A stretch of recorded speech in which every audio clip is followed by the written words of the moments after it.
اعوذ باللہ من الشیطان الرجیم بسم اللہ الرحمن الرحیم وَاذْكُرْ عَبْدَنَا أَيُّوبَ وَاذْكُرْ اور ذکر کر یاد کر عبدنا ہمارے بندے ایوب کو. اس سے پہلے حضرت داؤد علیہ السلام کا اور حضرت سلیمان علیہ السلام کا ذکر ہو چکا ہے، اور وہ بھی اس حوالے سے ہوا ہے کہ نبی صلی اللہ علیہ وسلم کو اللہ تعالیٰ نے ان انبیاء کی مثالیں اس لیے دیں کہ نبی صلی اللہ علیہ وسلم کو کفار اور مشرکین کی باتوں سے جو تکلیف ہوتی تھی یا جو پریشانی ہوتی تھی اس پہ صبر کرنے کے لیے اللہ تعالیٰ نے فرمایا کہ اے محمد صلی اللہ علیہ وسلم آپ کو ان کی باتوں پہ صبر کرنا چاہیے، اور آپ کو ان انبیاء کی مثالیں اپنے سامنے رکھنی چاہیے جن کے ساتھ بڑی زیادتی کی ایمان نہ لانے والوں نے، اس کے باوجود ان لوگوں نے صبر کیا. پہلی مثال داؤد علیہ السلام کی، دوسری مثال ان کے بیٹے حضرت سلیمان علیہ السلام کی، اب تیسری مثال اللہ تعالیٰ نے حضرت ایوب علیہ السلام کی دی ہے. حضرت ایوب علیہ السلام کا عرصہ بیماری کا صحیح احادیث سے جو ثابت ہوتا ہے وہ 12 یا 13 سال کا ہے. مسلسل 12-13 سال بیمار رہے، اور اس بیماری سے پہلے حضرت ایوب علیہ السلام کو ہر طرح کی نعمت سے نواز رکھا تھا. دولت بھی خوب تھی، بیویاں بھی تھیں، اولاد بھی تھی، ہر طرح کی نعمت اللہ نے دی ہوئی تھی. اور اس کے بعد پھر اللہ تعالیٰ نے پہلے اس طرح سے آزمایا، اور دوسرا مرحلہ آزمائش کا یہ تھا کہ اللہ تعالیٰ نے وہ ساری نعمتیں واپس لے لی کہ اب میرا بندہ کیا کرتا ہے. اور اس میں صرف ایک بیوی صاحبہ جو تھیں وہ ساتھ رہ گئی، باقی ہر ایک نے ساتھ چھوڑ دیا. اللہ تعالیٰ نے اس طرح بھی آزمایا. اور اس آزمائش کے دوران ایک واقعہ ایسا ہوا 12-13 سال کے عرصے میں کہ بیوی بہت زیادہ پریشان تھی. اور یہ حدیث نہیں ہے بلکہ حضرت عبداللہ بن عباس کا قول ہے، جس کو شاید مسند احمد میں نقل کیا امام احمد نے. وہ کہیں جا رہی تھی گھر سے باہر، تو شیطان بزرگ کی شکل میں ملا انہیں اور کہنے لگا کہ بی بی مجھے پتا ہے کہ آپ بہت پریشان ہیں، آپ کے شوہر بیمار ہیں، اور میں ان کا علاج کر سکتا ہوں، میں ان کا علاج کرتا ہوں، ٹھیک ہو جائیں گے، لیکن ایک شرط پہ میں علاج کروں گا، لینا دینا کچھ نہیں، مجھے کوئی ذاتی فائدہ نہیں ہے یا کوئی مال یا دولت میں تم سے سمیٹنا نہیں چاہتا. بس ایک بات ہے کہ جب میں اچھے ہو جائیں تو یہ کہنا کہ فلاں حضرت صاحب جو ہے ان کے دربار سے ٹھیک ہوا ہے. یہ لوگوں کو بتا دینا کہ فلاں پیر صاحب جو ہے انہوں نے یہ کیا ہے. یہ اپنی زبان سے نکال دینا کہ اس آدمی سے مجھے فائدہ ہوا ہے یا اس کی وجہ سے یہ صحیح ہوا ہے. تو بیوی صاحبہ نے گھر میں آ کے حضرت ایوب علیہ السلام سے کہا کہ آج ایک بڑے ہی بزرگ آدمی ملے تھے مجھے، بڑی اچھی شکل کے، بڑے پرہیزگار اور بڑی لمبی داڑھی اور نورانی چہرہ تھا، اور انہوں نے یہ کہا کہ میں لیتا دیتا کچھ نہیں ہوں، بس صرف ایک بات پہ میں علاج کرتا ہوں، ٹھیک ہو جائیں گے آپ کے شوہر صاحب. بس یہ کہنا کہ فلاں حضرت صاحب کی وجہ سے ہوا ہے، یہ فلاں حضرت صاحب نے ٹھیک کیا ہے انہیں، فلاں پیر صاحب کے دربار سے یا آستانے سے خیر ملا ہمیں. تو ایوب علیہ السلام نے فرمایا کہ اچھا، شیطان کی اب اتنی ہمت ہو گئی کہ وہ میرے گھر پہ اس طرح حملہ آور ہوا، میرے گھر کو گمراہ کرنے لگا ہے. تو اس پہ ایوب علیہ السلام نے یہ قسم کھائی کہ تم نے وہ تو شیطان تھا جس نے تمہیں یہ اس طرح سے بہکایا، تمہارے دل میں یہ کیوں بات آئی کہ اللہ کے علاوہ کوئی اور بھی سے دے سکتا ہے، اور یہ قسم کھا لی کہ جب میں ٹھیک ہوں گا تو 100 کوڑے یا 100 لاٹھیاں ماروں گا تمہیں. اور اس پہ پھر اللہ تعالیٰ نے آگے ارشاد فرمایا کہ جب ایوب علیہ السلام کو اللہ تعالیٰ نے صحت دے دی تو پھر حضرت ایوب علیہ السلام کی قسم پوری کرنے کے لیے اللہ تعالیٰ نے خود ہی بتا دیا کہ تم اپنی قسم کو توڑو مت، اور اپنی قسم جو ہے وہ اس طرح سے پوری کر لو. یہ واقعہ سارا ایوب علیہ السلام کے حوالے سے ان آیات میں اللہ تعالیٰ نے بیان فرمایا ہے.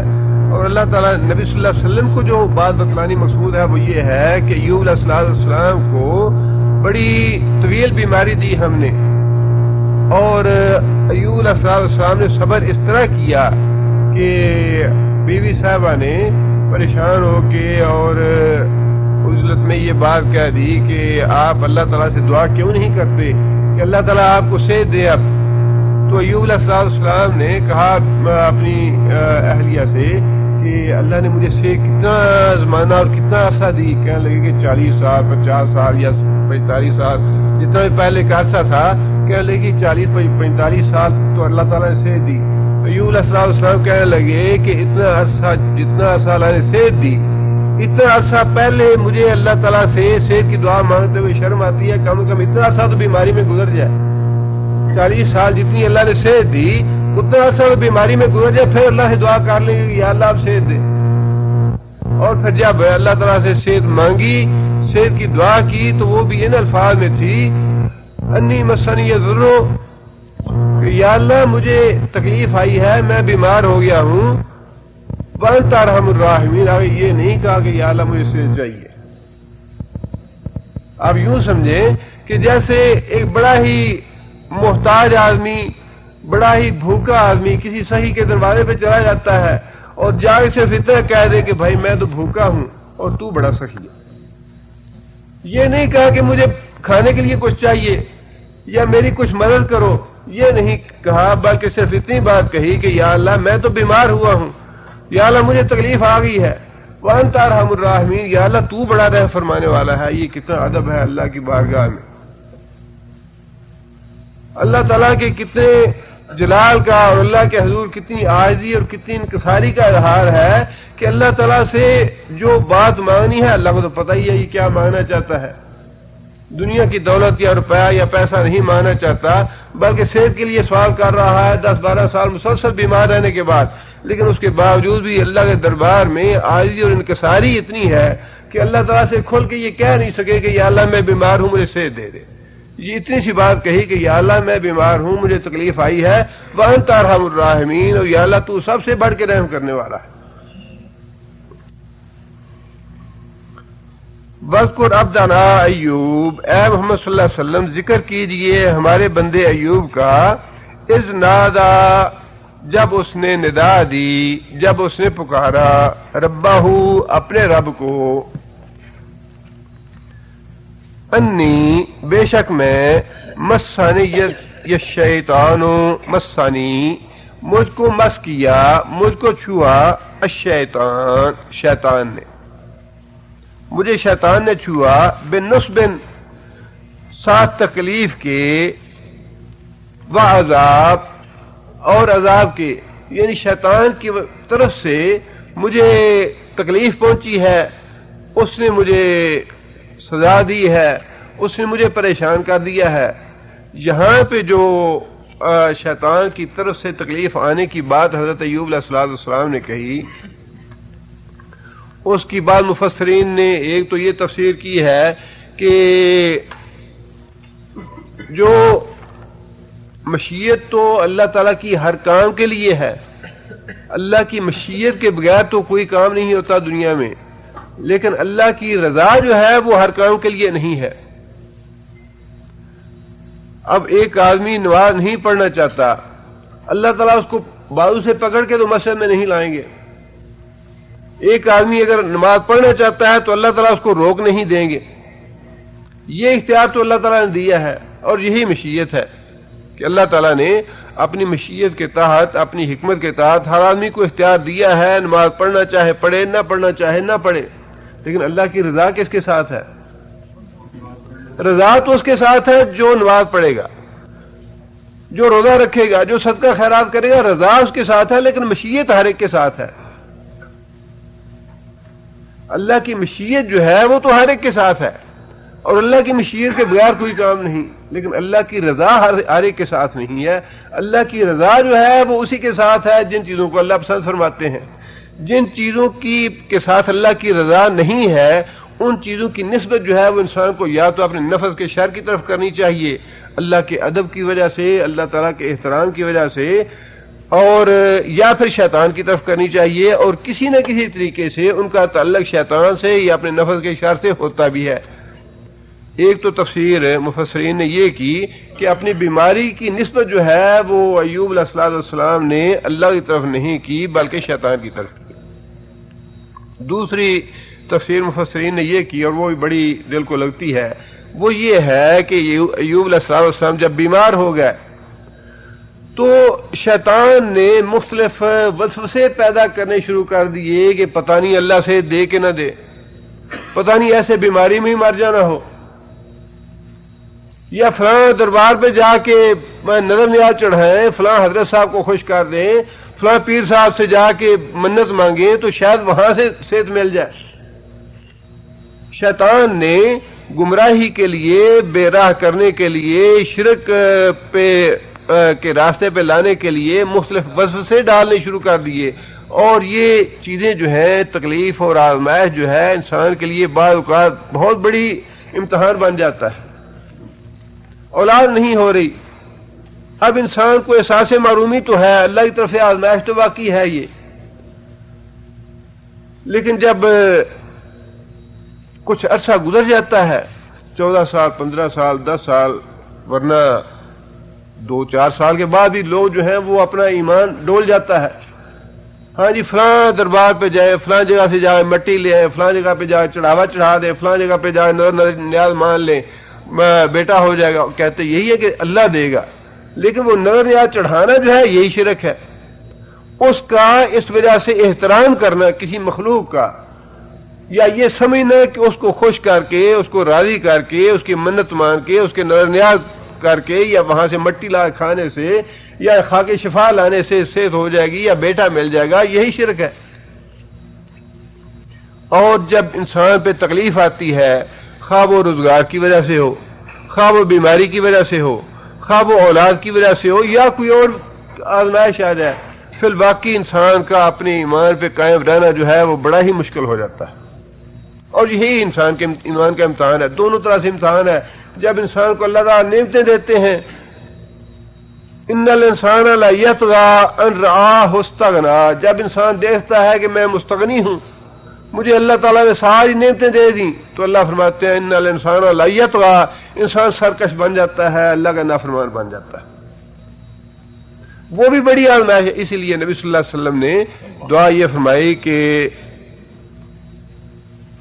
انی اعوذ بک من شر فتنۃ الفقر ومن شر فتنۃ الغنا۔ غنا بھی فتنہ ہے، فرمایا کہ یا اللہ غنا کا جو فتنہ ہے اس کے شر سے بھی میں پناہ مانگتا ہوں، اور فقر جو ہے، محتاجی ہے، غربت اور مسکینی ہے، یہ بھی فتنہ ہے، اس کے شر سے بھی پناہ مانگتا ہوں۔ دونوں چیزوں کے انسان کو فتنے سے پناہ مانگنی چاہیے، اور اللہ تعالیٰ سے دعا یہی کرنی چاہیے کہ اللہ تعالیٰ اللہم انی اسألک القصد فی الفقر والغنا، اوسط اور اعتدال جو ہے اللہ تعالیٰ اس پہ قائم رکھے تاکہ انسان کا ایمان محفوظ رہے، انسان کا ایمان ضائع نہ ہو۔ جس دولت میں آ کے، جس پیسے میں آ کے انسان اللہ کو بھول جائے، وہ دولت بھی فتنہ ہے، اور وہ دولت بھی ہلاکت اور بربادی کا باعث ہے۔ اور جس غربت میں اور مسکینی میں آ کے انسان اللہ کو بھول جائے، انسان شرک کے راستے پہ چل نکلے، انسان کا ایمان محفوظ نہ رہے، ایمان کا ایمان ڈول جائے، اس سے بھی اللہ کی پناہ مانگنی چاہیے۔ اللہم انی اسألک القصد فی الفقر والغنا، یا اللہ میں فقر اور غنا کے درمیان اعتدال کا آپ سے سوال کرتا ہوں۔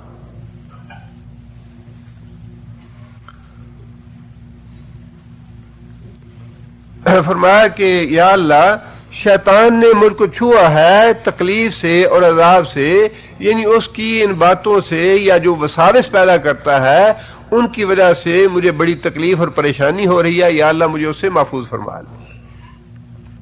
اللہ تعالیٰ نے ایوب علیہ السلام کی یہ دعا قبول فرمائی اور حکم دیا ارکض برجلک، ارکض برجلک، پاؤں مار زمین پر، اپنا پاؤں زمین پہ مار۔ اور یہ معجزہ تھا، اللہ تعالیٰ نے معجزہ بھی دکھا دیا ایوب علیہ السلام کو، اور دوسرا اللہ تعالیٰ نے یہ بھی بتا دیا کہ میرے لیے کوئی بیماری یا کوئی آزمائش لا علاج نہیں ہے، مجھے اسباب کی ضرورت نہیں ہے. انسان ساری دنیا پھیراتا ہے جی، بڑے علاج کر لیا آرام نہیں آیا، انسان مایوس ہو جاتا ہے جی، بس یہ تو بیماری ایسی لگی ہے کہ جان چھوڑنے والی نہیں ہے. لیکن اللہ تعالیٰ نے انبیاء کے یہ واقعات ہمیں اس لیے بتائے ہیں کہ انسان مایوس نہ ہو. طویل بیماری کے بعد جب اللہ تعالیٰ کو صحت دینی مقصود تھی تو اللہ نے یہ نہیں فرمایا کہ اتنا لمبا سفر کر کے فلاں حکیم کے پاس جاؤ، فلاں ڈاکٹر کے پاس جاؤ، فلاں دوائی لاؤ، یہ استعمال کرو، وہ استعمال کرو. فرمایا کہ ایوب اپنا پاؤں زمین پہ مار، اور وہیں سے چشمہ جاری ہو گیا. فرمایا کہ یہ چشمہ ہی تمہاری بیماری کا علاج ہے، یہ پانی پیو، اس پانی میں نہاؤ، تم اسی سے صحت مند ہو جاؤ گے. ایوب علیہ السلام نے چند دن اس میں غسل کیا، پانی پیا، اللہ تعالیٰ نے صحت دے دی. اللہ تعالیٰ بتانا یہ چاہتے ہیں کہ اللہ تعالیٰ کو اسباب کی ضرورت نہیں ہے. جب اللہ تعالیٰ کوئی کام کرنا چاہتے ہیں تو اللہ تعالیٰ کے ایک کن سے، اور کن بھی اللہ تعالیٰ نے اس لیے فرمایا کہ ہم اس کے تاکہ ہمیں سمجھ آ جائے. اللہ کن کے بھی محتاج نہیں ہے، اللہ تو جب ارادہ کر لیتے ہیں کام ہو جاتا ہے. اگر ہمارا فی الواقع ایمان ہے ان باتوں پہ تو ایمان اتنا پکا ہونا چاہیے انسان کی آزمائش میں کہ خواہ کتنا ہی طویل عرصہ کیوں نہ گزر جائے، انسان کی آزمائش میں اللہ کی رحمت سے انسان مایوس نہ ہو. اولاد نہیں ہے، بیماری ہے، تکلیف ہے، دکھ ہے، اور کوئی مسئلہ ہے، پریشانی ہے، کاروبار ہے، معیشت ہے، جو کچھ بھی ہے، انسان اللہ کے دروازے پہ ہی پڑا رہے، اللہ کا در نہ چھوڑے. شیخ سعدی نے شاید ایک حکایت لکھی ہے کہ ایک فقیر تھا، مانگتا پھر رہا تھا،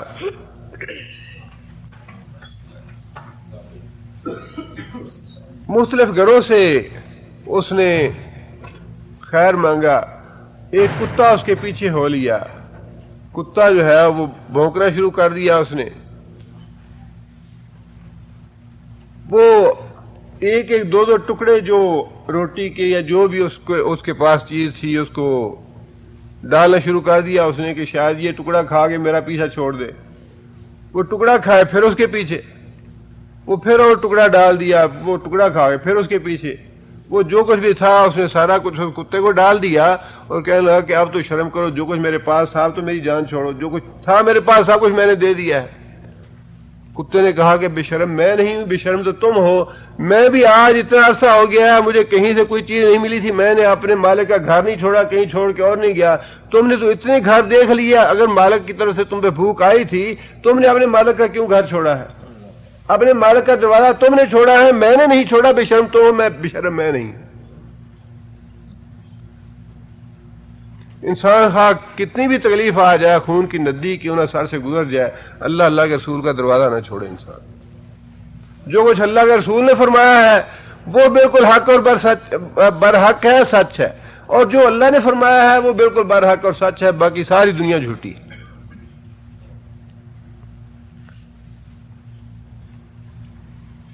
اور کوئی برجلے کا پاؤں مار زمین پہ، ہاذا مغتسل، ہاذا یہ مغتسل ظرف مکان ہے، نہانے کی جگہ، غسل کی جگہ، یہ ہے تمہارے غسل کی جگہ. باردن پانی ہے ٹھنڈا، وشراب اور پینے کے لیے. پانی ہے ٹھنڈا نہانے کے لیے اور تمہارے پینے کے لیے. اس پانی سے نہاؤ بھی اور پانی پیو بھی، تمہیں صحت مل جائے گی. آگے اللہ فرماتے ہیں اور پھر باقی انبیاء کی مثالیں بھی اللہ تعالیٰ نے ہمیں دیں. کسی نے 70 سال کی عمر میں، کسی نے 80 سال کی عمر میں. رب حولی من الصالحین، رب حولی من لدنک ذریۃ طیبہ انک سمیع الدعاء. 70 سال 80 سال اولاد نہیں ملی اور اللہ تعالیٰ سے دعا کرتے کرتے گزار دی. اللہ کا دروازہ نہیں چھوڑا، اللہ کا در نہیں چھوڑا. اللہ تعالیٰ نے جب جو وقت مقبول تھا، جس وقت اللہ تعالیٰ نے اولاد دینی تھی، خواہ وہ بڑھاپے کی عمر تھی، اللہ تعالیٰ نے اولاد دے دی. اور یہ واقعات اللہ تعالیٰ اس لیے بیان کرتے ہیں کہ میرے علاوہ نہ کوئی دینے والا ہے نہ دے سکتا ہے، اور جو لوگ میرے بندے ہیں، میرے چنے ہوئے بندے ہیں، وہ میرا در نہیں چھوڑتے، وہ میرے دروازے سے جاتے نہیں، صرف اللہ سے ہی مانگتے ہیں کہ یا اللہ اب یہ تکلیف آئی ہے، بیماری آئی ہے، اولاد نہیں ہے، یا اللہ دینے والا تو ہی ہے، تیرے علاوہ کوئی نہیں. آگے اللہ فرماتے ہیں وَوَهَبْنَا لَهُ، اللہ فرماتے ہیں وَهَبْنَا، کون سا فعل ہے وَهَبْنَا؟ ماضی ہے جو متکلم کا صیغہ ہے. وَهَبْنَا، ہم نے عطا کیا، لہو واسطے اس کے، اہلہ اس کا اہل، اس کے بیوی اور بچے، اہل سے مراد بیوی اور بچے ہیں جو بیماری کے دنوں میں الگ ہو گیا یا چھوڑ دیا. آگے اللہ فرماتے ہیں وَمِثْلَهُمْ مَعَهُمْ، اور اس کے ساتھ اس کی مثل اور بھی جتنی اولاد تھی، جتنے اہل و عیال تھے، صرف وہی ہم نے واپس نہیں لوٹا دیے بلکہ اتنے ہی مال دولت یا اتنا اہل و عیال جو ہے ہم نے اپنے فضل سے، اپنی رحمت سے اور بھی اضافہ کر کے دیا. اللہ تعالیٰ پہ انسان توکل کرے تو اللہ تعالیٰ کسر باقی نہیں چھوڑتے. اگر انسان اللہ پہ واقعی توکل کرے، نبی صلی اللہ علیہ وسلم نے یہ بات ارشاد فرمائی کہ اگر لوگ اللہ پہ توکل کریں جیسا توکل کرنے کا حق ہے، اللہ کا دروازہ چھوڑ کے کہیں اور نہ جائیں، تو اللہ تعالیٰ لوگوں کو رزق اسی طرح عطا فرمائیں جس طرح اللہ تعالیٰ پرندوں کو رزق عطا فرماتے ہیں. پرندے صبح اپنے گھونسلے سے نکلتے ہیں اور انہیں کوئی پتہ نہیں ہوتا ہماری منزل کون سی ہے، ہمارا رزق کہاں لکھا ہے. شام کو جب گھر واپس لوٹتے ہیں پیٹ بھر کے لوٹتے ہیں. فرمایا کہ اگر توکل کریں لوگ اللہ پہ اس طرح جس طرح توکل کرنے کا حق ہے تو اللہ تعالیٰ بندوں کو بھی رزق ایسا دے کہ نہ فیکٹری ہے، نہ دکان ہے، نہ نوکری ہے، کچھ بھی نہیں ہے، لیکن پیٹ خالی کوئی بھی نہیں سوتا، پیٹ بھر کے ہی سوئے لوگ بھی. اور یہاں بھی اللہ تعالیٰ نے یہ بات بتلائی کہ ایوب علیہ السلام نے صبر کیا 12 سال 13 سال، اللہ کا دروازہ نہیں چھوڑا، اللہ سے ہی مانگتے رہے، اللہ کے آگے ہی اپنا سوال پیش کرتے رہے. اللہ فرماتے ہیں کہ ہم نے پھر اس کو نہ صرف صحت دی بلکہ اس کا اہل و عیال بھی اس کو واپس لوٹا دیا، اور اتنا ہی اور بھی زیادہ دیا جتنا اس سے ہم نے چھین لیا تھا. جس پہ اس نے صبر کیا اتنا ہی ہم نے اس کو اور بھی دے دیا. اور اس کی نسبت کس کی طرف کی اللہ نے؟ وَهَبْنَا، ہم نے دیا، کوئی داتا نہیں ہے اور اللہ کے سوا. لینے والا بھی وہ ہے، دینے والا بھی وہ ہے.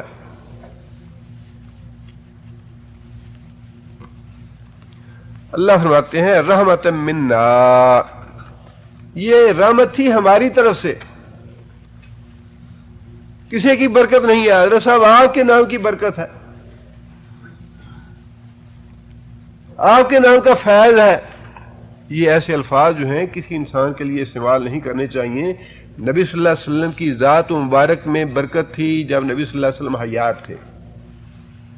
نبی صلی اللہ علیہ وسلم کے پسینے میں برکت تھی، نبی صلی اللہ علیہ وسلم کے لعاب میں برکت تھی، نبی صلی اللہ علیہ وسلم کے ہاتھ میں برکت تھی، نبی صلی اللہ علیہ وسلم کے پاؤں مبارک میں، نبی صلی اللہ علیہ وسلم کے بال مبارک میں، نبی صلی اللہ علیہ وسلم کی ہر چیز میں برکت تھی. جب نبی صلی اللہ علیہ وسلم فوت ہو گئے تو پھر اس کے بعد یہ جی منہ مبارک ہے نبی صلی اللہ علیہ وسلم کے، یہ نبی صلی اللہ علیہ وسلم کا قمیض ہے، یہ نبی صلی اللہ علیہ وسلم کے نالین مبارک ہیں، یہ ہے وہ ہے، یہ ساری باتیں ایسے ہی ہیں، ان کا کوئی فائدہ نہیں ہے. رسول اللہ صلی اللہ علیہ وسلم کی حیات طیبہ میں سب کچھ ٹھیک تھا، لیکن حضور نبی اکرم صلی اللہ علیہ وسلم کی رحلت کے بعد یہ چیزیں جو ہیں ان کی کوئی شرعی حیثیت نہیں ہے، کوئی ان کی وقت نہیں ہے، اور یہ بھی پتہ نہیں کہ وہ ہیں بھی نہیں ان کے. لیکن رسول اللہ صلی اللہ علیہ وسلم کی حیات طیبہ میں نبی صلی اللہ علیہ وسلم کے نام کی برکت، نبی صلی اللہ علیہ وسلم کی ہر چیز میں برکت، اور اللہ تعالیٰ کی ذات کی طرف سے برکت. لیکن اس کے بعد کوئی آدمی جو ہے وہ برکت دینے والا نہیں ہے، یا ذات کی بابرکت نہیں ہے، یا کسی کا فیض نہیں ہے. فیض صرف اللہ کا، برکت صرف اللہ کی طرف سے.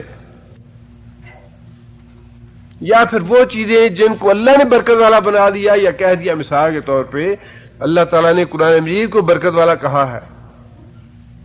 قرآن مجید برکت والی کتاب ہے، جس کا مطلب یہ ہے کہ یہ چیز کتاب قرآن مجید انسان کے ایمان میں برکت دینے والی، انسان کے نیک اعمال میں برکت دینے والی، انسان کی نیکیوں میں برکت دینے والی، خیر اور بھلائی میں برکت دینے والی. اللہ نے فرمایا رحمت منا، یہ رحمت اور فیض اور فضل جو ہے یہ سارا ہماری طرف سے ہے، کسی کی طرف سے نہیں ہے. اب پیغمبر جو ہیں، اگر نبی جو ہے وہ خود اللہ کی رحمت کا محتاج ہے، تو اس کا مطلب یہی ہے کہ پیغمبر تو رحمت کسی کو نہیں دے سکتا. پیغمبر خود کسی کو فیض دینے والا ہوتا، خود بیمار کیوں ہوتا؟ پیغمبر کسی کو فیض دینے والا ہوتا تو خود بے اولاد کیوں ہوتا؟ اللہ سے کیوں مانگتا رب ہب لی من الصالحین، رب ہب لی من لدنک ذریۃ طیبہ انک سمیع الدعاء؟ فیض جو ہے وہ صرف اللہ تعالیٰ کی طرف سے، رحمت صرف اللہ تعالیٰ کی طرف سے، فضل صرف اللہ تعالیٰ کی طرف سے. یہ ساری چیزیں جو ہیں یہ اللہ تعالیٰ کی طرف سے ہیں. اللہ تعالیٰ نے اس کی نسبت جو ہے وہ اپنی طرف کی ہے. رحمتا منا، یہ ہماری طرف سے رحمت تھی اس پہ. آگے اللہ فرماتے ہیں وَذِكْرَىٰ لِأُولِي الْأَلْبَابِ. ایوب علیہ السلام کے اس واقعے میں نصیحت ہے، ہدایت ہے لِأُولِي الْأَلْبَابِ، عقل مند لوگوں کے لیے. عقل مند لوگوں کے لیے نصیحت ہے، سبق ہے. اس واقعے میں نصیحت کیا ہے؟ نصیحت پہلی یہ ہے وَاذْكُرْ عَبْدَنَا أَيُّوبَ إِذْ نَادَىٰ رَبَّهُ، اپنے رب کو ندا دی. پہلا سبق یہ ہے، پہلی نصیحت یہ ہے کہ اپنے رب کے علاوہ کسی کو نہ پکارو. دوسری نصیحت اس میں یہ ہے کہ جس بات کی تکلیف تھی ایوب علیہ السلام کو وہ کیا تھی؟ شیطان کے وصف سے جو تھے، ایمان کی جو فکر تھی وہ تھی تکلیف، کہ میرا ایمان نہ لے ڈوبے کہیں.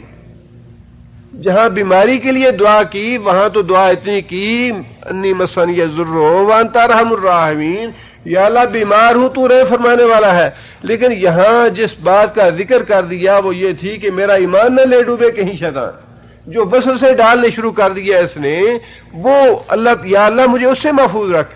ایمان کی فکر ہے، اپنی جان کی یا اپنی بیماری کی فکر نہیں ہے. یہ ہے اس میں ذکر اور نصیحت اہل ایمان کے لیے، عقل مند لوگوں کے لیے، کہ لوگوں اپنا ایمان بچا کے رکھو. یعقوب علیہ السلام فوت ہونے لگے، بیٹوں کو اکٹھا کیا. یہ نہیں پوچھا کہ بیٹوں پیچھے میرے بعد تم بزنس کیا کرو گے، کاروبار کیا کرو گے، زندگی کیسے بسر کرو گے. یہ پوچھا کہ میرے بعد بندگی کس کی کرو گے، میرے بعد تمہارا ایمان کیسا رہے گا، میں دنیا سے رخصت ہو رہا ہوں، میرے بعد بندگی کس کی کرو گے. انسان کو اپنے ایمان کی فکر کرنی چاہیے. باقی فکر جو ہے وہ ساری اللہ کے ذمہ ہے، ہمارے ذمہ نہیں ہے. مصیبت یہ ہے کہ جو اللہ تعالیٰ نے اپنے ذمہ لی ہیں چیزیں، انہیں ہم اپنے ذمہ لے لیتے ہیں. وَمَا مِن دَابَّةٍ إِلَّا عَلَى اللَّهِ رِزْقُهَا. اس زمین پہ جتنے بھی جاندار ہیں ساری کی ساری مخلوق کا رزق اللہ، اللہ کے ذمہ ہے، وہ ہم نے اپنے ذمہ لے لیا ہے. اور جس بات کا اللہ نے حکم دیا کہ ایمان جو ہے اس کو محفوظ رکھو، ایمان کو بچاؤ، ایمان سے نہ ہٹنا، وہ کہہ دیتے ہیں جی ہاں اللہ دے گا، اللہ مہربانی کرے گا. جو کام ہمارے کرنے والا ہے وہ تو اللہ پہ چھوڑ دیتے ہیں، اور جو اللہ نے اپنے ذمہ لیا ہے اس کو ہم اپنے ذمہ لینا چاہتے ہیں.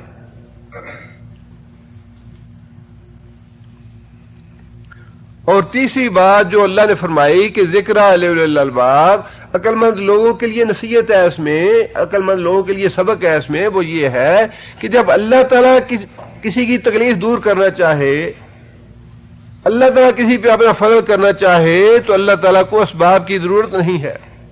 اب بندہ بوڑھا ہو گیا، اب اولاد کیسے ملے اسے؟ عورت بانجھ ہو گئی، اب اس کی اولاد کیسے ہو؟ اللہ اس بات کا محتاج نہیں ہے.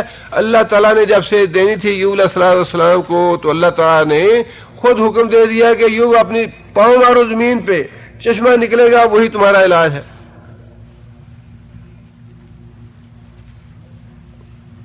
اور پھر چوتھی نصیحت یہ ہے، چوتھا سبق اس میں یہ ہے کہ جو لوگ صبر کرتے ہیں اللہ ان بندوں کو ضائع نہیں کرتا. اللہ فرماتے ہیں وَهَبْنَا لَهُ أَهْلَهُ، صبر کے بعد ہم نے نہ صرف اس کو صحت دی بلکہ اس کا اہل و عیال بھی دیا، جو مال دولت تھی وہ بھی سب کو اس کا واپس کیا. وَمِثْلَهُمْ مَعَهُمْ، اتنا ہم نے اور بھی دیا اس کو. یہ سارے سبق ہیں ایوب علیہ السلام کے واقعے میں عقل مند لوگوں کے لیے کہ صرف اللہ سے ہی مانگو، اپنے ایمان کی فکر کرو، اور جب اللہ تعالی اللہ کی رحمت سے مایوس نہ ہو، جب اللہ تعالیٰ تکلیف دور کرنا چاہے اللہ کو اسباب کی ضرورت نہیں ہوتی. اور پھر جو بندہ صبر کرتا ہے اللہ کے لیے، اللہ اس کو ضائع نہیں کرتے. اللہ فرماتے ہیں ذکرى لأولی الالباب، عقل مند لوگوں کے لیے ایوب علیہ السلام کے اس واقعے میں بہت سے سبق ہیں۔ آگے پھر اللہ فرماتے ہیں کہ معاملہ رہ گیا ایوب علیہ السلام کی اس قسم کا جو انہوں نے کھائی تھی اپنی بیوی کو سزا دینے کے لیے۔ اللہ تعالیٰ فرماتے ہیں کہ ہم نے اس سے نکلنے کی راہ بھی بتا دی ایوب علیہ السلام کو۔ اللہ فرماتے ہیں وَخُذْ بِيَدِكَ ضِغْثًا، بخود اور پکڑ بیادے کا اپنے ہاتھ میں، ضغثًا ایک جھاڑو۔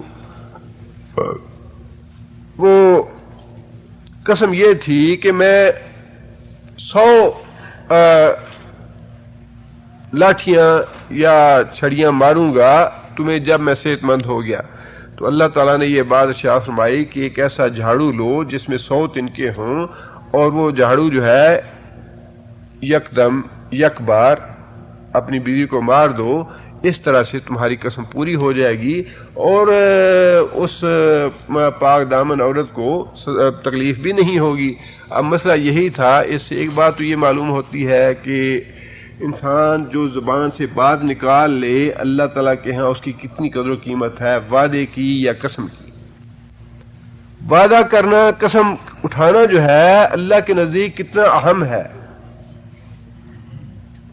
ہم لوگ اس بات کی پرواہ نہیں کرتے۔ رسول اکرم صلی اللہ علیہ وسلم نے وعدے کی اتنی پابندی کی کہ خود خسارہ برداشت کر لیا، تکلیف برداشت کر لی، لیکن وعدے کی خلاف ورزی نہیں فرمائی۔ حضرت حذیفہ بن یمان مکہ سے جب آنے لگے تو مکہ کے لوگوں نے پکڑ لیا، کہنے لگے کہ ہم تمہیں جانے نہیں دیں گے، وہاں تو قوت اکٹھی ہو رہی ہے مسلمانوں کی، اور یہ جتنے لوگ اکٹھے ہو رہے ہیں یہ سارے دہشت گرد ہیں، انہوں نے اکٹھے ہو کے ہمارے خلاف جنگ کرنی ہے، ہم جانے نہیں دیں گے تمہیں۔ حضرت حذیفہ نے اصرار کیا تو کافروں نے کہا کہ ایک شرط پہ ہم تمہیں جانے دیتے ہیں۔ وہ شرط یہ ہے کہ جا کے اگر لڑائی ہو گئی، جہاد کا موقع آ گیا تو جہاد میں تم شریک نہیں ہوگے مسلمانوں کے ساتھ، یہ ہمارے ساتھ وعدہ کرو کہ کافروں کے خلاف لڑائی نہیں کرو گے۔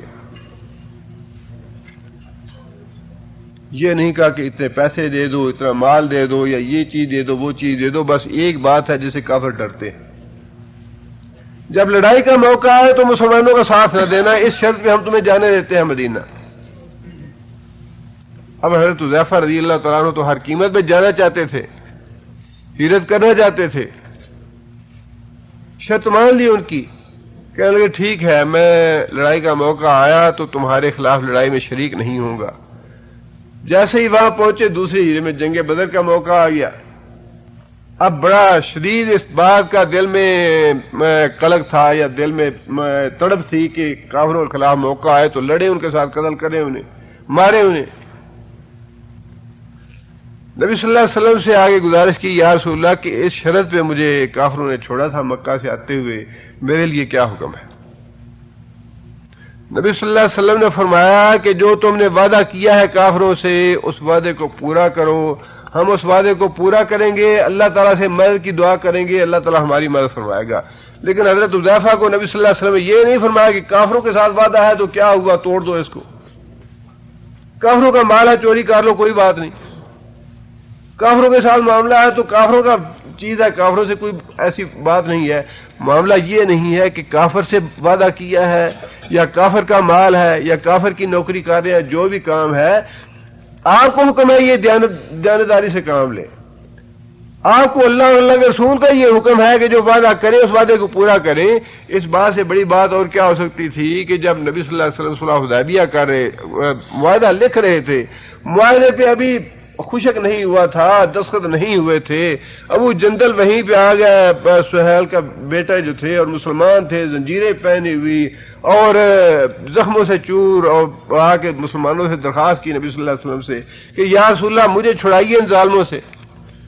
نبی صلی اللہ علیہ وسلم نے فرمایا کہ سہیل سے نبی صلی اللہ علیہ وسلم نے درخواست کی کہ سہیل تم جانے دو، اس کو چھوڑ دو۔ یہ تھا کہ اس معاہدے میں چونکہ یہ بات لکھی تھی کہ کافروں کا کوئی آدمی اگر بھاگ کے جائے گا مدینے تو مدینے والے اس کو واپس کرنے کے پابند ہوں گے۔ نبی صلی اللہ علیہ وسلم نے فرمایا کہ ابھی تو یہ تحریر ہم کر رہے ہیں، تحریر مکمل نہیں ہوئی، اس پہ دستخط نہیں ہوئے، زبانی شرطیں طے ہوئی ہیں، تو کہنے لگا کہ اگر آپ اس معاملے کی پابندی نہیں کریں گے، بات نہیں مانیں گے، تو میں یہ معاہدہ نہیں کرتا۔ سہیل نے یہ کہہ دیا تو نبی صلی اللہ علیہ وسلم سے کہا کہ ٹھیک ہے، تم اس کو چھوڑ دو، اس معاہدے سے اس آدمی کو مستثنا کر دو۔ کہنے لگا نہیں کروں گا۔ نبی صلی اللہ علیہ وسلم نے یہاں تک کہا کہ سہیل تم میری خاطر میرے لیے اس کو چھوڑ دو۔ سہیل کہنے لگا نہیں، آپ کے لیے بھی نہیں چھوڑوں گا، اگر معاہدہ کرنا ہے تو سب سے پہلے اسی سے اس کی پابندی ہوگی۔ ابو جندل کو چانٹا مارا اور کہنے لگا کہ چلو واپس میرے ساتھ، اور حضرت ابو جندل جو تھے وہ روتے رہے۔ نبی صلی اللہ علیہ وسلم نے فرمایا کہ ہم اللہ پہ توکل کرتے ہوئے اپنے عہد کی پابندی کرتے ہیں، ابو جندل کو واپس بھیجتے ہیں۔ اللہ پہ توکل کرتے ہوئے اپنے عہد کی پابندی کریں گے، اور ابو جندل کو روتے پیٹتے بیچارے کو واپس بھیج دیا کہ ہم وعدہ کر چکے ہیں، اب اپنے وعدے کی خلاف ورزی نہیں کریں گے۔ اس سے اندازہ لگائیے کہ عہد کی اور قسم کی کتنی زیادہ اہمیت ہے اللہ اور اللہ کے رسول کے نزدیک۔ کوئی بات معمولی ہے، صرف احساس کی بات ہے کہ جس وعدے کو آپ پورا نہیں کر سکتے زبان سے نہ نکالیے۔ اچھا بھی کل میں ملوں گا آپ سے 8 بجے 9 بجے، اگر نہیں مل سکتے تو نہ کہیے 8 9 بجے۔ اگر آپ ایک وعدہ پورا نہیں کر سکتے اس پہ قسم نہ کھائیں، یا بات پوری نہیں ہو سکتی، ناممکن ہے، وعدہ نہ کیجیے، لیکن اگر وعدہ کر لیں تو پھر انسان کو ہر قیمت وعدہ پورا کرنا چاہیے۔ یہ بہت ہی اہم معاملہ ہے، وعدے کا معمولی بات نہیں ہے۔ نبوت سے پہلے کی بات ہے کہ رسول اللہ صلی اللہ علیہ وسلم کے ساتھ کسی آدمی نے نبوت سے پہلے کا کہ کسی آدمی نے کوئی معاملہ کر رہا تھا نبی صلی اللہ علیہ وسلم سے، اس نے یہ بات کہی کہ یا رسول اللہ مجھے کوئی چیز یاد آئی ہے، گھر سے لانے والی ہے، آپ یہاں پہ کھڑے رہیے، میں گھر سے ہو کے ابھی آتا ہوں، آپ سے آگے بات کرتا ہوں۔ گھر گیا، گھر جا کے اپنے گھر کے کام کاج میں مشغول ہو گیا اور بھول گیا کہ میں نبی صلی اللہ علیہ وسلم سے وعدہ کر کے آیا ہوں۔ نبی صلی اللہ علیہ وسلم مسلسل 3 دن اور رات وہاں اسی جگہ پہ کھڑے رہے۔ اس آدمی کو یاد آیا، وہ پلٹا تو نبی صلی اللہ علیہ وسلم نے کہا کہ میں تو تم مجھے یہاں کھڑا کر گئے تھے، میں تمہارا انتظار کر رہا ہوں۔ اس آدمی نے کہا یا رسول اللہ میں تو بھول گیا تھا، لیکن اندازہ لگائیے کہ نبی صلی اللہ علیہ وسلم نے وعدے کو کتنی اہمیت دی اور کتنا اہم ہے کسی بات پہ قسم کھا لینا یا کسی بات کے لیے وعدہ کر لینا۔ اور ہمارے لیے تو مکر جانا کوئی بات ہی نہیں ہے، معاہدہ کیا، کاروبار کیا یا کوئی کانٹریکٹ کیا، دیکھا کہ اس میں تو ہمارا فائدہ نہیں، اب ہیلے اور بہانے تلاش کرنے شروع کر دیتے ہیں کہ اس طرح توڑا جا سکتا ہے اس کو، اس طرح نکلا جا سکتا ہے اس کو، یا اس طرح اس سے ختم کیا جا سکتا ہے۔ جو انسان بات کر لے، جو وعدہ کر لے، اس میں پھر خواہ بعد میں خسارے ہی کی بات کیوں نہ ہو، انسان اس پہ قائم رہے، اللہ اسی میں فائدہ ڈال دیں گے۔ انسان یہ کیوں نہیں سوچ لیتا کہ اگر میں اس پہ عہد کی اللہ اور اللہ کے رسول کا حکم سمجھتے ہوئے اللہ کی فرما برداری کروں گا، اللہ کی اطاعت کروں گا، تو اللہ تعالیٰ اسی میں میرے یہ برکت ڈال دیں گے۔ اللہ تعالیٰ نے ایوب علیہ السلام سے یہ بات کہی کہ آپ اپنی قسم نہ توڑیں اور ایک جھاڑو لیں جس میں 100 تنکے ہوں، وہ جھاڑو جو ہے اپنی بیوی کو مارے اور آپ کی قسم جو ہے وہ پوری ہو جائے گی۔ اللہ فرماتے ہیں کہ فضرب بہی، پس وہ جھاڑو مار اپنی بیوی کو، ولا تہنس، اور اپنی قسم مت توڑ۔ ہنس کا معنی ہوتا ہے کسی گناہ کی طرف مائل ہونا، اور یہاں قسم کھائی ہوئی تھی، قسم توڑنا جو ہے وہ اللہ تعالیٰ نے گناہ میں شمار کیا ہے۔ اور قرآن مجید میں ہی سورہ مائدہ میں اللہ تعالیٰ نے بتا دیا کہ اگر کوئی انسان قسم ایسی کھا لے جو غلط کام پہ ہو تو پھر اس قسم کو پورا نہیں کرنا چاہیے، اس کا کفارہ ادا کر دینا چاہیے۔ نادانی سے، لا علمی میں انسان کوئی ایسی قسم کھا لے جو ناروا ہو، جس میں کسی پہ زیادتی ہو رہی ہو، بعد میں انسان کو احساس ہو جائے کہ یہ قسم تو نہیں اٹھانی چاہیے تھی، تو انسان کو اس قسم کا کفارہ دینا چاہیے، غلط کام نہیں کرنا چاہیے۔ اور قسم کا کفارہ یہ ہے کہ 10 مسکینوں کو انسان ویسا ہی کھانا کھلائے جیسا خود کھاتا ہے، یا 10 مسکینوں کو ویسا ہی لباس مہیا کر دے جیسا لباس خود پہنتا ہے، یا ایک غلام کو آزاد کرے، اور یہ تینوں کام کرنے کی استطاعت نہ ہو تو پھر 3 روزے رکھے۔ یہ ترتیب وار ہے، تینوں باتیں، چاروں باتیں جو آدمی 10 مسکینوں کو کھانا کھلا سکے وہ کھانا کھلائے، یہ نہ کر سکے وہ لباس مہیا کرے، وہ نہ کر سکے ایک غلام کو آزاد کرے۔ غلام کا مطلب یہ ہے کہ کوئی قیدی ہے جس پہ غرامہ ہے یا کوئی اور جرمانہ وغیرہ ہے، اس کو آزاد کرایا جا سکتا ہے، یا پھر جو یہ سارے کام نہ کر سکے، استطاعت نہ رکھتا ہو، اس کے لیے ہے 3 روزے رکھ لے۔ لیکن ایسی قسم کو پورا نہیں کرنا چاہیے جس میں کوئی غلطی ہو یا کوئی گناہ ہو، کسی پہ ظلم اور زیادتی ہوتی ہو۔ لیکن یہاں سے علماء نے یہ بھی لکھا ہے کہ جائز امور میں کسی پہ ظلم اور زیادتی نہ ہوتی ہو تو اس کے لیے اگر اس طرح کا حیلہ کر لیا جائے تو اس میں کوئی حرج کی بات نہیں ہے۔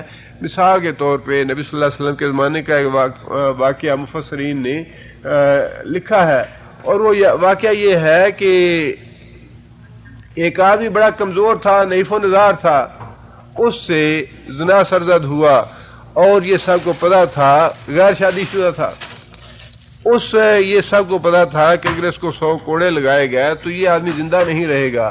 تو نبی صلی اللہ علیہ وسلم نے اس کے لیے یہ رخصت نکالی، فرمایا کہ ایک ایسا کھجور کا ٹہنی لو جس کے 100 پتے ہوں اور وہ اس کو ایک ہی دفعہ مار دو۔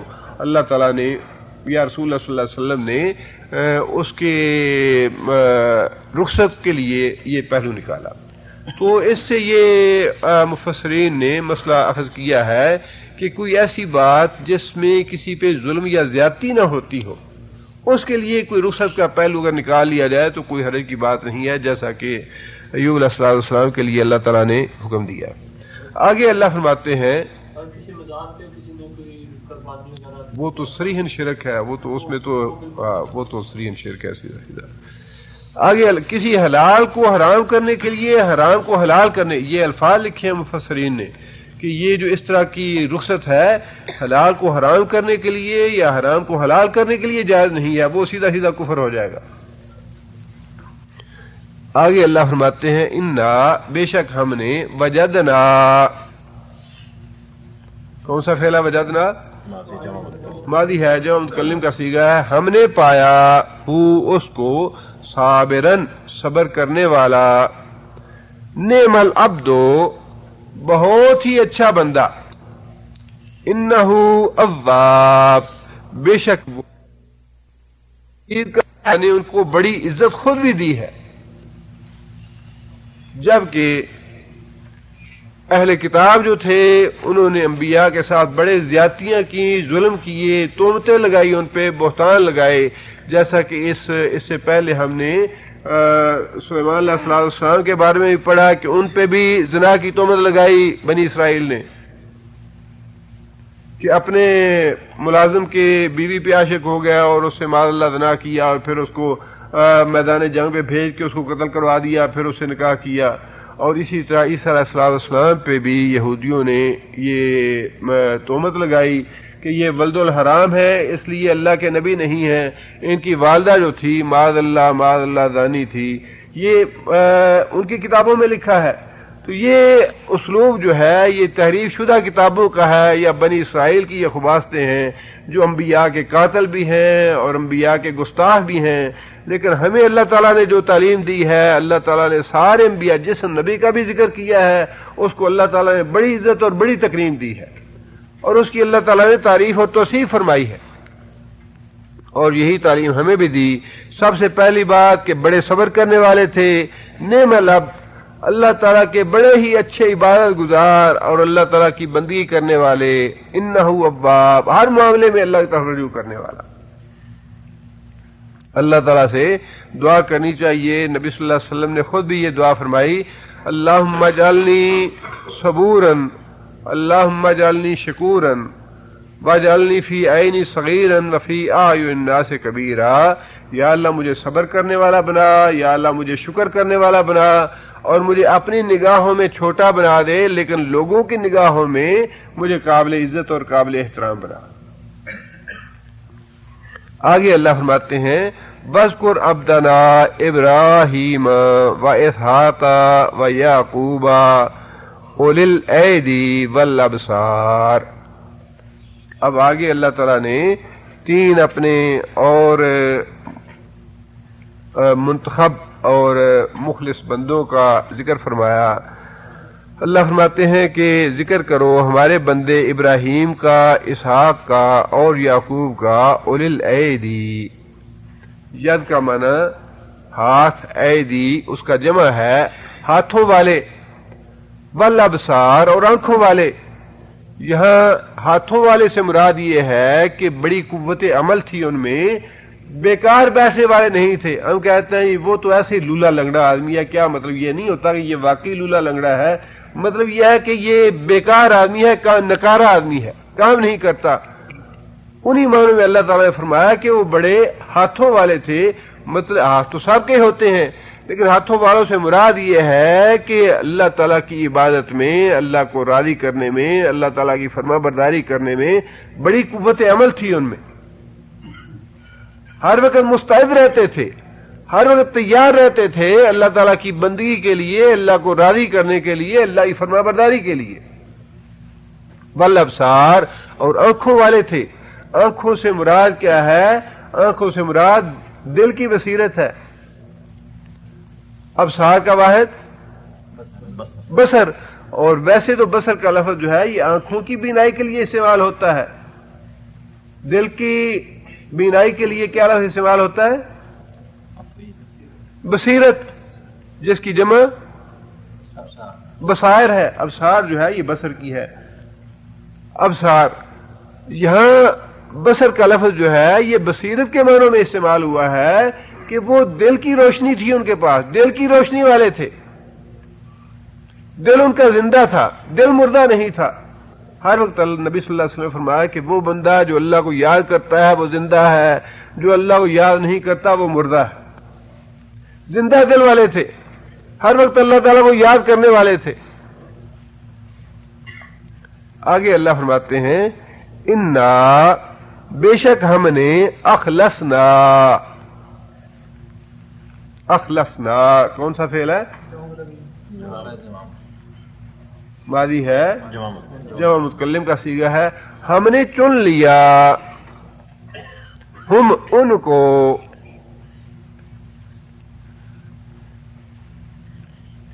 یہ چناؤ جو ہے یہ بھی اللہ کی طرف سے ہے.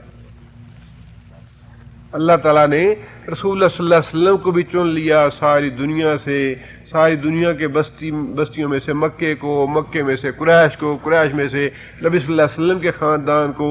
یہ چناؤ جو ہے یہ اللہ تعالیٰ کی طرف سے ہے خاص، اور یہ چناؤ صرف انبیاء کے لیے نہیں ہے. یہ انبیاء کی باتیں تو میں نے آپ کو گزارش کی اس لیے ہیں کہ ہم ان پہ غور و فکر کریں، ان سے سبق حاصل کریں. دنیا میں بھی انسانوں کو اللہ چنتا ہے. فلاں نیکی کے لیے میں اس بندے کو چن لوں، فلاں نیکی اور خیر کے کام کے لیے فلاں کو چن لیا، فلاں نیکی کے لیے فلاں کو چن لیا. اللہ خود بندوں کو چنتا ہے. اس لیے اللہ تعالیٰ کی رحمت کا، اللہ کے فضل کا سوال کرتے رہنا چاہیے، یا اللہ ہمیں بھی چن لے، یا اللہ ہم سے بھی کوئی دنیا میں کام لے لے نیک. یہ نیکی کی توفیق جو ہے یہ خالص اللہ کی طرف سے ہے. اپنی طرف سے یا انسان اپنی سوچ سے یا منصوبہ بندی سے کچھ نہیں کر سکتا. انسان کی ساری تدبیریں دھری کی دھری رہ جاتی ہیں. کامیاب وہی کام ہوتا ہے جس کی توفیق اللہ دیتا ہے. جس نیکی کے لیے، جس عمل کے لیے، جس خیر اور بھلائی کے لیے اللہ سے دعا مانگیں گے، اللہ سے خیر مانگیں گے، کام پورا وہی ہوگا. الحمدللہ الذی بنعمتہ تتم الصالحات. اس اللہ کا شکر کرو جس اللہ کی نعمت سے، احسان سے، فضل سے نیکی کے کام پورے ہوتے ہیں. نیکی کے کام پورا ہوتا ہی نہیں اللہ کے فضل کے بغیر. اللہ چنتا ہے بندوں کو، اور اللہ سے دعا کرنی چاہیے یا اللہ ہمیں بھی کسی نیک کام کے لیے چن لے. اللہ فرماتے ہیں کہ ان بندوں کو ہم نے چنا، بخالصۃ، خالص کیا، اس طرح چنا جس طرح چننے کا حق تھا. اور کس وجہ سے چنا؟ اللہ فرماتے ہیں اس لیے ہم نے چنا ذکر الدار، ذکر یاد کرنا، ذکر کرنا، الدار دار کو، دار کا معنی گھر، اور الدار دار، الدار جو ہے وہ آخرت کا گھر ہے، جنت. آخرت کو وہ یاد کرنے والے تھے. یہ تھی ان کی خوبی کہ ہر وقت آخرت کو، اپنی آخرت کو نہیں بلانے والے تھے. جو آدمی آخرت کو یاد کرتا ہے یہ وہی ہے جو اللہ کو بھولتا نہیں. آخرت کو یاد کرنے کا معنی ہی یہ ہے کہ اللہ کو یاد رکھتا ہے. یہ جو آدمی ہر وقت جس آدمی کو احساس ہو کہ میں نے جو بھی کام کرنا ہے اس سے اللہ راضی ہوگا یا ناراض ہوگا, آخرت میں اللہ کو کیا جواب دوں گا, اس کا مطلب یہ ہے کہ اس نے آخرت کو اپنے گھر کو یاد رکھا. حضرت عائشہ رضی اللہ تعالیٰ عنہ کے بارے میں آتا ہے, حضرت زبیر کہتے ہیں بھانجے تھے حضرت عائشہ رضی اللہ تعالیٰ عنہ کے, کہ میں جب بھی اپنے گھر سے صبح کے وقت نکلتا تو میں پہلے حضرت عائشہ رضی اللہ تعالیٰ عنہ کے گھر جاتا, سلام کرتا انہیں, اور ان کے کوئی کام کاج ہوتا تو خدمت کے لیے انہیں عرض کرتا کہ مجھے کوئی کام وام بتائیے. کہنے لگے کہ میں ایک دفعہ گیا تو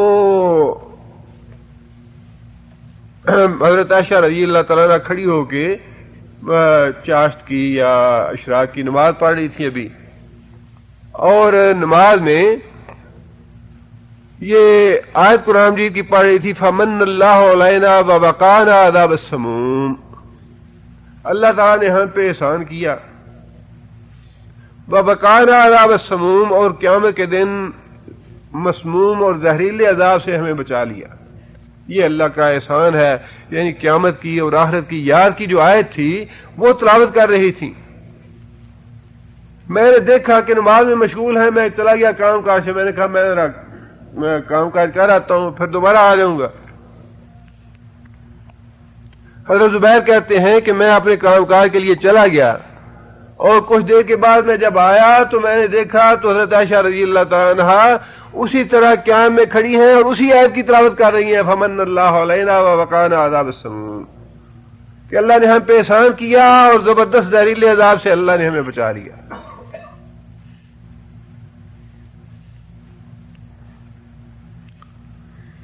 اسی طرح حضرت عمر رضی اللہ تعالیٰ عنہ کے بارے میں آتا ہے کہ رات کو قیام اللیل کر رہے تھے, تہجد کی نماز پڑھ رہے تھے, اور ان عذاب ربک لواقع, تیرے رب کا عذاب واقع ہونے والا ہے. یہ آیت آئی تو اس آیت پہ رونا شروع کر دیا, مسلسل آیت تلاوت کرتے رہے حتیٰ کہ صبح ہو گئی. وہی ایک آیت مسلسل تلاوت کرتے رہے جس میں آخرت کی یاد تھی, آخرت کا تذکرہ تھا, عذاب کا ذکر تھا. اسی طرح حضرت عبداللہ بن رواحہ کے بارے میں آتا ہے, گھر میں ایسے بیٹھے ہیں, اپنی بیوی کے ساتھ گفت و شنید کر رہے ہیں, بات چیت کر رہے ہیں, اچانک خیال کوئی آ گیا, رونا شروع کر دیا, رونے لگے. بیوی صاحبہ نے دیکھا, بیوی صاحبہ نے بھی دیکھ کے رونا شروع کر دیا. پوچھا کہ تمہیں کیوں رونا آ رہا ہے؟ کہنے لگی میں تو آپ کو دیکھ کے روئی ہوں. کہنے لگے کہ مجھے تو اس بات سے رونا آیا ہے, قرآن مجید میں اللہ تعالیٰ نے یہ بات ارشاد فرمائی ہے, ام منکم الا واردھا, تم میں سے کوئی بھی آدمی ایسا نہیں جس کا جہنم سے گزر نہ ہو. مجھے یہ آیت یاد آئی ہے, میں اس لیے رو رہا ہوں. آپ اندازہ لگائیے, گھر میں بیٹھے ہیں, بیوی کے ساتھ ہیں, گھر کے کام کاج میں مشغول ہیں, لیکن ذہن میں بات وہی ہے ذکر دار والی کہ آخرت کا معاملہ کیسا ہوگا. حضرت ابو سفیان رضی اللہ تعالیٰ عنہ, موت کا وقت آیا تو رونے لگے. لوگوں نے پوچھا کہ ابو سفیان کیا اپنے گناہوں کی وجہ سے ڈر کے رو رہے ہو؟ کہنے لگے تنکا پکڑا زمین سے, کہنے لگے واللہ ہے مجھے اپنے گناہوں کا تو اتنا بھی ڈر نہیں, اللہ تعالیٰ غفور رحیم ہے, جو کچھ کیا ہمارے نام اعمال کو سارا کچھ جانتے ہیں, لیکن مجھے ڈر اس بات کا ہے کہ میں جب اس دنیا سے رخصت ہوں تو میرا ایمان نہیں کہیں چھن جائے. ایمان کی فکر ہے کہ ایمان کی سلامتی کے ساتھ اس دنیا سے چلا جاؤں, باقی گناہ تو اللہ تعالیٰ معاف کرنے والے ہیں. گناہ کی فکر نہیں ہے, ایمان کی فکر ہے. یہ ہے ذکر دار. اللہ فرماتے ہیں کہ ہم نے اپنے بندوں کو اس لیے چنا کہ ان کو ہر وقت آخرت کی فکر رہتی تھی, دنیا کی فکر نہیں تھی. دنیا سے شریعت نے منع نہیں کیا کہ دنیا میں انسان زندگی بسر نہ کرے, بال بچوں میں نہ رہے, گھر بار میں نہ جائے, لیکن انسان کے پیش نظر ہر وقت آخرت کا گھر رہنا چاہیے. انسان کو آخرت بھولنی نہیں چاہیے کہ انسان دنیا کے کام کاج میں, دنیا کی سرسبزی میں اور دنیا کی جو مٹھاس ہے اس میں اتنا جذب ہو جائے اور اتنا مشغول ہو جائے کہ اللہ کے رسول کو بھول جائے. یہ بات ہے فکر والی اور ہلاکت والی. آگے اللہ فرماتے ہیں وَإِنَّهُمْ عِنْدَنَا وَإِنَّهُمْ اور بے شک وہ عندنا ہمارے نزدیک لمن المصطفین الاخیار. مصطفین کیا ہے؟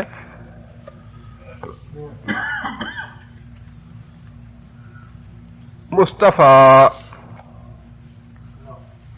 مفعول ہے چنا گیا، مصطفین جمع کا صیغہ ہے چنے گئے. وہ سارے کے سارے ہمارے نزدیک چنے ہوئے لوگ تھے.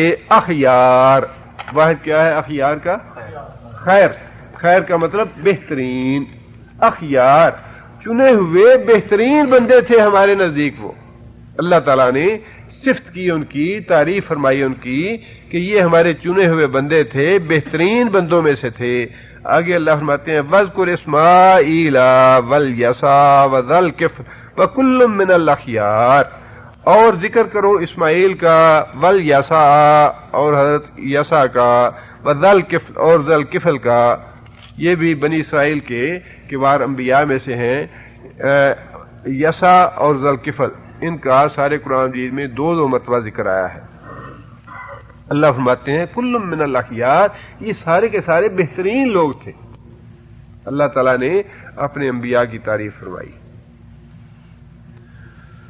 آگے اللہ فرماتے ہیں ھذا ذکر، یہ تو ذکر ہوا انبیاء کا، یہ بات تو ہوگی انبیاء کی.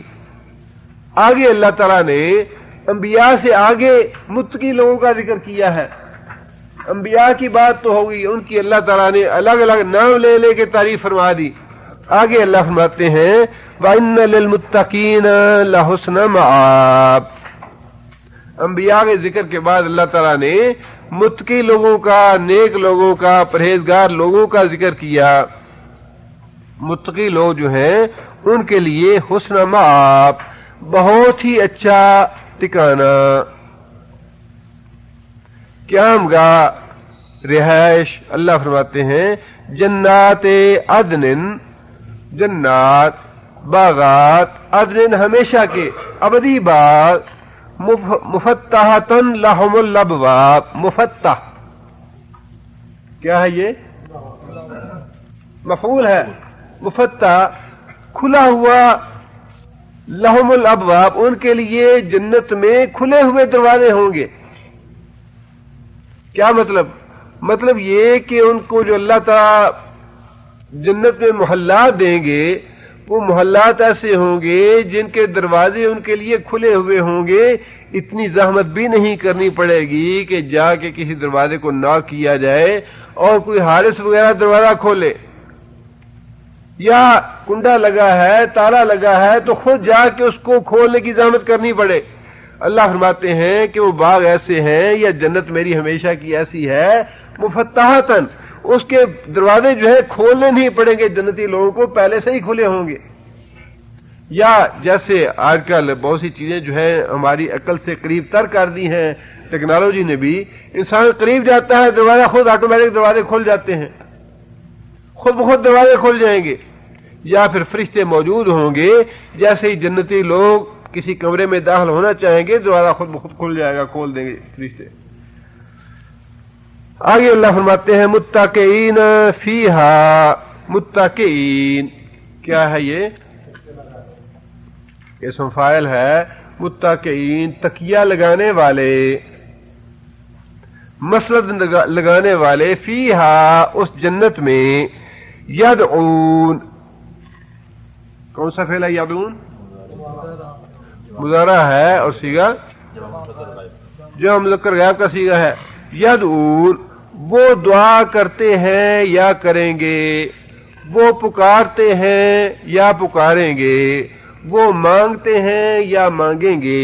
یدعون وہ مانگیں گے، مطالبہ کریں گے، فیہا اس جنت میں، ہا کی ضمیر جنت کے لیے، فیہا اس جنت میں، بفاکہۃ فاکہہ پھل، مانگیں گے اس جنت میں پھل، کثیرت کثرت کے ساتھ، بہتات کے ساتھ، وشراب اور پینے کی چیزیں.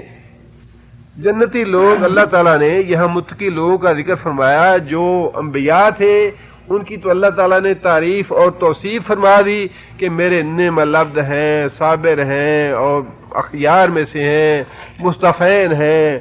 ان کے لیے تو اس بات کی ضرورت ہی نہیں کہ یہ بتایا جائے کہ جنتی ہیں، ان کے درجات ہوں گے یا ان کو یہ اللہ تعالیٰ نعمتیں دیں گے. ان کے لیے تو ضرورت ہی نہیں ہے بتانے کی. ان کے لیے تو جنت کے اعلیٰ ترین درجے ہیں. نبی صلی اللہ علیہ وسلم جو ہیں وہ اللہ تعالیٰ کے عرش کے قریب ترین سب سے اعلیٰ ترین درجے پہ ہیں. اس کے بعد پھر باقی صحابہ انبیاء کرام ہیں. لیکن متقین جو ہیں ان کا ذکر کرتے ہوئے اللہ تعالیٰ نے جنت کی نعمتوں کی وضاحت اور تفصیل بھی بیان فرمائی کہ جنتی لوگ جنت میں جائیں گے تو کس طرح کی نعمتیں انہیں دی جائیں گی. وہاں تکیے ہوں گے، مسندیں ہوں گی، کھانے پینے کی ہر چیز مہیا کی جائے گی. اور فرمایا کہ کثرت کے ساتھ، بطال کے ساتھ، جتنی چاہیں گے، کوئی رکاوٹ نہیں ہوگی. اور پھر فرمایا کہ ابدی اور ہمیشہ کی جنتیں ہوں گی. وَعِندَهُمْ قَاصِرَاتُ الطَّرْفِ أَتْرَابٌ، وَعِندَهُمْ اور ان کے پاس قاصرات. کیا ہے یہ قاصرات؟ جی ہاں، اسم فاعل ہے. اس کا پہلا صیغہ کون سا ہے مذکر کا؟ قاصرن. قصر کسے کہتے ہیں؟ قصر کا معنی محل بھی ہے اور نماز قصر کرنا، کم کرنا. قاصرن کم کرنے والا، گھٹانے والا کسی چیز کو، قصر کرنے والا. یہ وہی ہے کم کرنے والا لفظ جو ہے قاصرات. اسم فاعل ہے طالبن، طالبان، طالبون، طالباتن، طالباتان، طالبات. جمع کا صیغہ ہے قاصرات. طالبات ان کے وزن پہ، فاعلات ان کے وزن پہ، ساجدات ان کے وزن پہ، زاہدات ان کے وزن پہ. قاصرات کم کرنے والیاں. اطراف، طرف کہتے ہیں آنکھ جھپکنے کو. طرف کا معنی آنکھ، اطراف طرف کا معنی آنکھ. اور قاصرات اپنی آنکھوں کو کم کرنے والیاں. کم کرنے سے مراد کیا ہے؟ پوری طرح نہ کھولنے والیاں. اپنی آنکھوں کو تھوڑا کھولنے والیاں، جس سے مراد ہے شرمیلی آنکھوں والیاں. آنکھیں جھکا کے رکھنے والیاں، نگاہیں نیچی رکھنے والیاں، مطلب یہ شرم و حیا والی.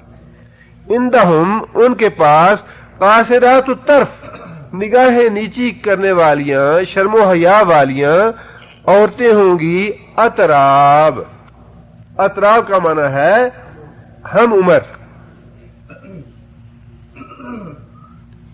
ہم عمر یعنی شوہروں کی ہم عمر. نبی صلی اللہ علیہ وسلم نے فرمایا کہ جنت میں جنتی لوگ کس عمر کے ہوں گے؟ 30 اور 32 سال کی عمر کے رہیں گے. وقت جو ہے وہ تھم جائے گا، وقت گزرے گا نہیں، نہ ماضی ہوگا نہ مستقبل ہوگا، بس حال ہی حال ہے. 30-32 سال کی عمر ہمیشہ رہے گی ان کی، ہمیشہ جوانی کی عمر رہے گی. بال سفید نہیں ہوں گے. فرمایا کہ وہ جو عورتیں ہوں گی جنت کی وہ شرم و حیا والی ہوں گی اور اپنے شوہروں کی ہم عمر ہوں گی.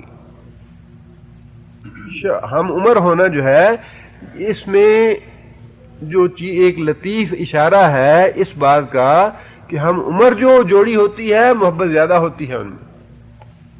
عمر کا تفاوت زیادہ ہو جائے تو وہ انس پیدا نہیں ہوتا جو ہم عمر جوڑی میں پیدا ہوتا ہے. جس کا مطلب یہ ہے کہ ٹوٹ کے پیار کرنے والیاں ہوں گی اپنے شوہروں کے ساتھ اور بڑی شرم و حیا والی ہوں گی، بے حیا اور بے شرم اور بے حجاب نہیں ہوں گی. حالانکہ جنت میں پردہ ہی ہوگا، مخلوط تو مجالس نہیں ہوں گی. جس آدمی کا محل ہے اسی کا محل ہوگا، لیکن اس کے باوجود عورت کی تعریف اسی بات میں ہے کہ وہ شرم و حیا والی.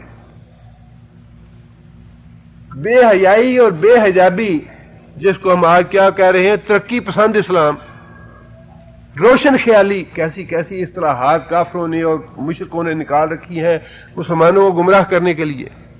روشن خیال اسلام، ماڈریٹ اسلام، جدید اسلام، ان میں بے حیائی بھی ہے، بے شرمی بھی ہے، اور لباس اللہ تعالیٰ معاف کرے ایسا، یعنی بے حیائی اور بے شرمی اور پھیلائی جا رہی ہے ذرائع ابلاغ کے ذریعے کہ ہر آنے والا دن جو ہے وہ بے حیائی میں اضافہ کرنے والا ہے. پہلے لباس عورتوں کا بازو یہاں تک ہوتے تھے، اب آہستہ آہستہ یہاں تک آنے شروع ہو گیا، پھر یہاں تک پہنچ گئے ہیں. اور آہستہ آہستہ وہی نبی صلی اللہ علیہ وسلم نے جو بات ارشاد فرمائی، جہنم کی ایک قسم میں نے وہ دیکھی ہے جو کپڑا پہنے بھی ہیں لیکن اس کے باوجود ننگی، لباس پہنی بھی ہوئی ہے لیکن ننگی ہے.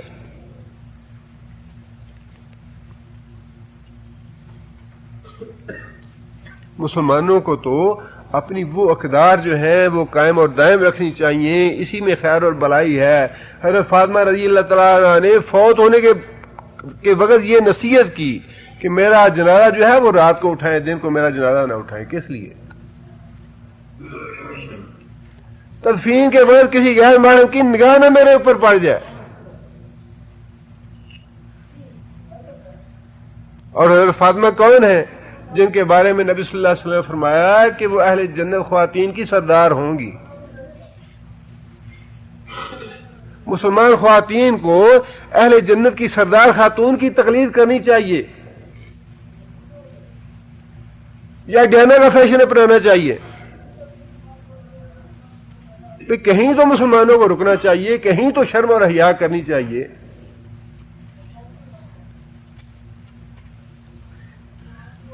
یا سارا کچھ کافروں کا لے لینا چاہیے؟ تہذیب بھی، کلچر بھی، عقائد بھی، نظریے بھی، تہذیب و تمدن بھی، ہر بات میں کافروں کے پیچھے.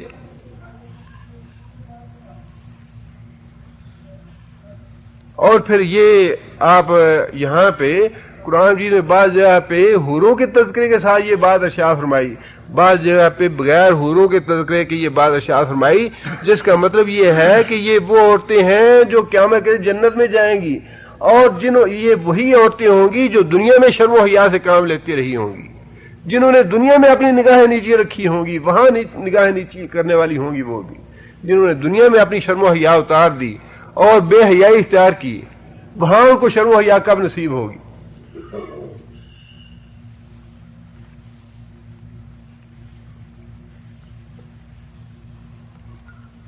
وَعِندَهُمْ قَاصِرَاتُ الطَّرْفِ اطراف، اور جنتی لوگوں کے پاس قاصرات الطرف شرمیلی نگاہوں والی، نیچی نگاہوں والی عورتیں اطراف اور ہم عمر عورتیں ہوں گی. اور نبی صلی اللہ علیہ وسلم نے فرمایا کہ یہ دیکھیں نا قرآن مجید کے بارے میں، اب قرآن مجید ایک نیا جو بنا دیا کافروں نے، اس قرآن مجید کو ریپلیس کرنے کے لیے 77 صورتیں اس میں بنائی ہیں جس کو تقسیم کر رہے ہیں. اس میں سٹائل اور انداز جو ہے بالکل یہی اختیار کیا گیا ہے. اب کافر جو ہے وہ کس کس چیز کو بدلیں گے اور کس چیز کو نکالیں گے یا مطالبہ کریں گے، اس کو نکال دو، اس کے نکال دو. جہاد سے بڑی تکلیف ہے انہیں، حجاب کیا ہے تو اسے بڑی تکلیف ہے انہیں، عورتوں کے احکام جو ہے ان سے بڑی تکلیف ہے انہیں، حدود کی آیات جو ہے بڑی تکلیف ہے ان سے. لیکن ایک مسلمان کے لیے تو جنت کی جو اللہ تعالیٰ نے اوصاف بیان فرمائے ہیں، جہنم سے جس طرح اللہ نے ڈرایا ہے، یہ بھی ایسی چیزیں ہیں کہ ایک انسان کا حوصلہ نہیں پڑ سکتا کہ جہنم کی آیتیں پڑھنے کے بعد وہ گناہ کی طرف راغب ہو، شرک اور کفر کی طرف جائے. یا جو جنت کی آیتیں پڑھ لیتا ہے، جنت کی تعریف اور توصیف کی باتیں پڑھ لیتا ہے، اس کا دل نہیں چاہتا. اللہ کے رسول نے تو یہ فرمایا کہ اللہ کے نزدیک، اب اللہ نے تو خود جنت بنائی ہے، نبی صلی اللہ علیہ وسلم نے جنت کو دیکھا ہے، فرمایا کہ اللہ کے نزدیک اس دنیا کی قیمت مچھر کے پار کے برابر بھی نہیں. اگر مچھر کے پار کے برابر بھی ہوتی، اللہ تعالیٰ کسی کافر کو پانی کا گھونٹ بھی نہ دیتے. نبی صلی اللہ علیہ وسلم راستے سے گزر رہے تھے، ایک مردار بکری پڑی تھی. نبی صلی اللہ علیہ وسلم نے صحابہ کرام سے فرمایا کہ کوئی آدمی ہے جو اس مردار بکری کو 1 درہم کے بدلے خرید لے. صحابہ نے عرض کیا یا رسول اللہ، اس پہ درہم کون ضائع کرے گا مردار پہ؟ نبی صلی اللہ علیہ وسلم نے یہ فرمایا کہ اللہ کے نزدیک دنیا جو ہے اس مردار سے بھی زیادہ ذلیل اور حقیر ہے. اور اس کے مقابلے میں جو آدمی جنت کی نعمتیں پڑھنے والا ہے اس کے لیے اس دنیا کی کیا حیثیت ہے؟ کس کس آیت کو نکالیں گے اس قرآن سے، یا کس کس آیت سے مسلمانوں کو وہ پھیرنا چاہیں گے؟ یہ تو ممکن ہی نہیں ہے. کافر اندھے ہیں، بیوقوف ہیں، جاہل ہیں، کلا نام بالہم اضل، جانور ہیں. ان کو اس بات کا احساس ہی نہیں کہ جو کتاب ہمیں اللہ نے دی ہے اس میں تو ایک ایک لفظ ایسا ہے کہ اس ایک ایک لفظ کو نہ تو یہ ختم کر سکتے ہیں نہ بدل سکتے ہیں. اور مسلمانوں کے سامنے جب تک ایک لفظ بھی قرآن مجید کا باقی ہے، مسلمانوں کو اپنے جو فی الواقع مسلمان ہے اس کو اپنے ایمان سے، دین سے نہیں ہٹا سکتے. جو فی الواقع ایمان لایا ہے. آگے اللہ فرماتے ہیں ھذا ما توعدون لیوم الحساب. ھذا یہ ہیں وہ ساری نعمتیں، ما جس کا توعدون. کون سا فعل ہے توعدون؟ مضارع مجہول ہے، جو مذکر حاضر کا صیغہ ہے. توعدون تم لوگ وعدہ کیے گئے. یہ ہیں وہ نعمتیں جن کا تم سے وعدہ کیا گیا ہے لیوم الحساب، قیامت کے دن. آگے اللہ فرماتے ہیں ان ھذا لرزقنا، ان بے شک ھذا یہ لرزقنا ہماری عطا کردہ نعمتیں ہیں، ہمارا رزق ہے. رزق کا لفظ جو ہے اللہ تعالیٰ کی ساری نعمتوں کے لیے. اللہ فرماتے ہیں جنت کی یہ ساری نعمتیں جو ہیں رزقنا ہمارا رزق ہے، ہماری ادا کردہ ہے. ما لہ من نفاد، نہیں ہے واسطے اس کے کوئی بھی اختتام. یہ نعمتیں ختم ہونے والی نہیں ہیں. اللہم انی اسألک نعیما لا ینفد، یا اللہ میں تو اسے ایسی نعمتوں کا سوال کرتا ہوں جو کبھی ختم نہ ہونے والی ہوں. اور وہ نعمتیں کون سی ہیں؟ جنت کی. یہ ساری باتیں جتنا سوال اللہ تعالی نبی صلی اللہ علیہ وسلم نے سکھائی دعا، یہ ساری کی ساری دعا در حقیقت جنت کا مطالبہ ہے. اللہم انی اسألک نعیما لا ینفد وقرۃ عین لا تنقطع، اور آنکھوں کی ٹھنڈک جو کبھی بھی منقطع ہونے والی نہ ہو. آنکھوں کی ٹھنڈک کس چیز میں ہے؟ جنت میں ہے. اللہم انی اسألک برد العیش بعد الموت. برد العیش کیا ہے؟ اس زندگی کے بعد برد العیش چاہتا ہوں یا اللہ، ٹھنڈی زندگی مہیا کرنا، گرم زندگی نہ دینا. اور وہ ٹھنڈی زندگی جو ہے وہ جنت ہے. اللہ فرماتے ہیں کہ جنت کی نعمتیں وہ ہیں کہ وہ کبھی بھی ختم ہونے والی نہیں ہیں. ھذا اللہ فرماتے ہیں کہ یہ تو انجام ہے نیک اور متقی لوگوں کا، یہ تو نعمتیں ہیں متقی لوگوں کے لیے. وَإِنَّ اور بے شک لِلطَّاغِينَ، اللہ کے سرکش بندے، اللہ کے نافرمان بندے، اللہ کے باغی بندے، لَشَرَّ مَآب، بہت ہی برا ہے ٹھکانہ ان کے لیے. ان کے لیے بہت ہی برا ٹھکانہ. متقی لوگوں کے لیے کیا فرمایا؟ ان للمتقین لحسن مآب، ان کے لیے بہترین ٹھکانہ یعنی جنت. اور طاغین کے لیے لشر مآب، بدترین ٹھکانہ جہنم، جہنم. یسلون، کون سا فعل ہے یسلون؟ مضارع ہے، جو مذکر غائب کا صیغہ ہے. یسلون داخل ہوں گے، ہاں اس جہنم میں. فبئس المہاد، بہت ہی بری ہے قیام گاہ، بہت ہی بری ہے رہائش.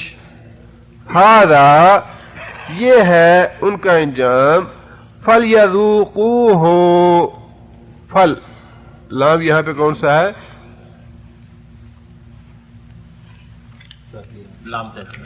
لام امر کا ہے، یہ مضارع پہ. فلیذوقوا، پس وہ چکھیں. قیامت کے دن جب جہنمی چلے جائیں گے جہنم میں تو انہیں یہ کہا جائے گا فلیذوقوہ، اب مزہ چکھیں اس عذاب کا. وہ عذاب کیا ہے؟ حمیم وغساق. حمیم کہتے ہیں کھولتے پانی کو، کھولتے پانی کا عذاب. وغساق، اور غساق کا نبی صلی اللہ علیہ وسلم نے یہ بات ارشاد فرمائی کہ اتنا بدبودار ہے غساق.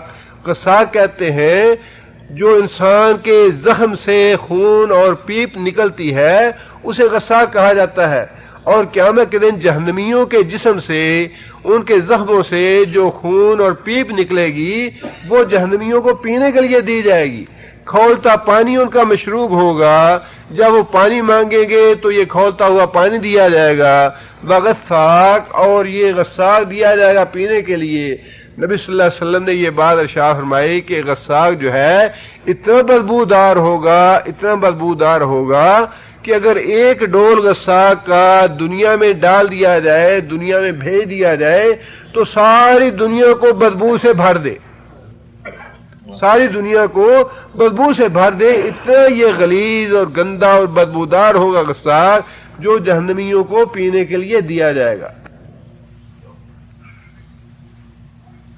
آگے اللہ فرماتے ہیں وآخر من شکلہ ازواج، آخر اور دوسری، من شکل ہی اسی کی شکل کی، ازواج، ازواج کا معنی جوڑا یعنی اس سے ملتی جلتی، اسی کی شکل کی ہوں گی پینے کی چیزیں جہنمیوں کے لیے، اسی سے ملتی جلتی ہوں گی، زہریلی ہوں گی، بدبودار ہوں گی، کڑوی ہوں گی اور کھولتی ہوئی ہوں گی. یہ لیکن اللہ تعالیٰ نے اس کی وضاحت نہیں فرمائی کہ کیسی کیسی عذاب دینے والی چیزیں ہوں گی ان کے لیے. آگے جہنم میں دو گروہوں کا مکالمہ اللہ نے بیان فرمایا. یہ دو گروہ کون سے ہیں؟ ایک گروہ تو وہ ہے جو لیڈر بنے ہوئے ہیں اس دنیا میں اور چاہتے ہیں کہ دنیا ہمارے پیچھے چلے، ہماری تہذیب و تمدن اور ہمارا کلچر اختیار کرے اور زبردستی مسلط کرنا چاہتے ہیں ساری دنیا پہ. جو لیڈر بنے ہوئے ہیں، بڑے بنے ہوئے ہیں اور اپنی فکر اور اپنے نظریات کے پیچھے لوگوں کو لگانا چاہتے ہیں. دوسرا گروہ وہ ہے جو ان کو فالو کرنے والا ہے، جو ان کی تباہ کرنے والا ہے، جو ان کے پیچھے لگنے والا ہے. دونوں جہنم میں جائیں گے اور دونوں جب جہنم کے دہانے میں پہنچیں گے، جہنم کے کنارے میں پہنچیں گے تو دونوں ایک دوسرے کو دیکھ کے پہچان جائیں گے کہ یہ تو ہمارے ہی پیروکار ہیں، ہمارے ہی مرید آ گئے.